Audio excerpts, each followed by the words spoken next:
Hello everyone. In this tutorial we will learn about DQ, that is double-ended queue. अभी तक जो हमने concept किया है क्यू का सिंपल कॉन्सेप्ट है, एक एंड पे आप इंसर्ट करोगे, एक पे डिलीट करोगे.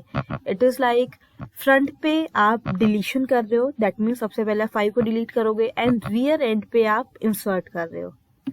बट डबल एंडेड का मतलब है आप दोनों एंड पे दोनों ऑपरेशन परफॉर्म कर सकते हो. फ्रंट पे आप इंसर्ट एंड डिलीट दोनों कर सकते हो, सेम वे रियर पे भी आप दोनों कर सकते हो. बट इन बिटवीन आप कोई भी ऑपरेशन नहीं कर सकते. ये तो आपका सेम रहेगा कि बीच में से आप कोई भी वैल्यू इंसर्ट या डिलीट नहीं कर सकते हो, करोगे आप हमेशा एंड पे ही. बट कैसे कर सकते हो उसमें थोड़ा सा चेंज है. सो इन डी क्यू आप इंसर्ट एंड डिलीट दोनों आप दोनों साइड पर कर. सिर्फ ऑपरेशन हम कौन से एंड पे करेंगे उसमें डिफरेंस आता है, both in stack and Q. So we can say that in DQ we can add or delete elements from both sides of queue. Next are types of DQ. Double-ended queue can be of two types. One is input restricted and one is output restricted. दोनों बहुत interesting है. Input restricted. Restricted means हमने कोई restriction लगाई है on input side. ठीक है. So input पे हमने क्या किया था, दोनों एंड पे इनपुट ले सकते हैं डबल एंडेड क्यू में. रिस्ट्रिक्शन का मतलब है रादर देन दोनों एंड पे लेने पे आप सिर्फ एक सिंगल एंड पर इनपुट ले सकते हो. आउटपुट का सेम है दोनों एंड पे output. So it will be like insert तो आप एक ही एंड पे कर रहे हो जो आपका रियर एंड है, जो हमने पहले भी सिंपल क्यू में भी किया है. बट डिलीशन आप दोनों एंड पे कर सकते हो. This is input restricted. Input पे आपने रिस्ट्रिक्शन लगा दिया है, दोनों साइड पर इनपुट आप नहीं ले सकते, ऐड नहीं कर सकते. डिलीट आप दोनों साइड पे कर सकते हो.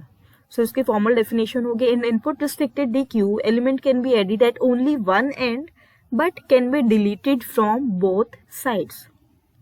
Next is your output restricted. Same principle है, आप डिलीट एक साइड से कर सकते हो, इनपुट आप दोनों साइड से कर सकते हो. सी, इनपुट हम दोनों साइड से दे रहे हैं, दोनों एंड से कर रहे हैं, बट डिलीट हम सिर्फ फ्रंट एंड से ही कर रहे हैं, रियर एंड पे आप डिलीट नहीं करोगे. So its formal definition is in output restricted deque element can be added from both sides but can be deleted from one side only.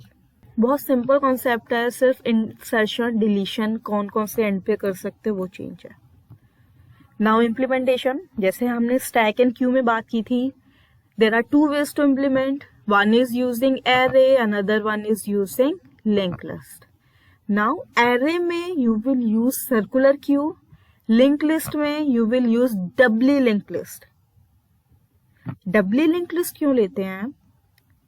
क्योंकि सी, अगर आपको दोनों साइड पे इंसर्शन या डिलीशन करने हैं तो आपको प्रीवियस नोड को भी एक्सेस करना पड़ सकता है ना. जब भी प्रीवियस नोड को हमें एक्सेस करना होता है we use doubly linked list, right. So double link list के insertion and deletion at beginning and insertion and deletion at end, ये दो आपकी एल्गोरिथम्स यूज होंगी. बाकी सब आपका प्रोसेस सेम है, क्यू वाली ही आपकी लॉजिक लगेगा. So this was your double ended queue और you can say D Q. And that is all for today. I hope you learn something from this tutorial. And yes, one more thing, इसमें भी complexity आपकी big of 1 होगी. Complexity आपकी same रहेगी क्योंकि हम पूरी एरे या पूरी लिंक लिस्ट को ट्रावर्स नहीं करना है, पूरे क्यू को हमें ट्रावर्स नहीं करना, सिर्फ स्टार्टिंग में या एंड पे ही ऑपरेशन करना है. उसके लिए हम वेरिएबल्स मेंटेन कर लेंगे. जब भी पूरे को हमें ट्रावर्स नहीं करना, एंड साइड पे ऑपरेशन करने हैं, your complexity will be big of 1. So that is all for today. Thank you all for watching this.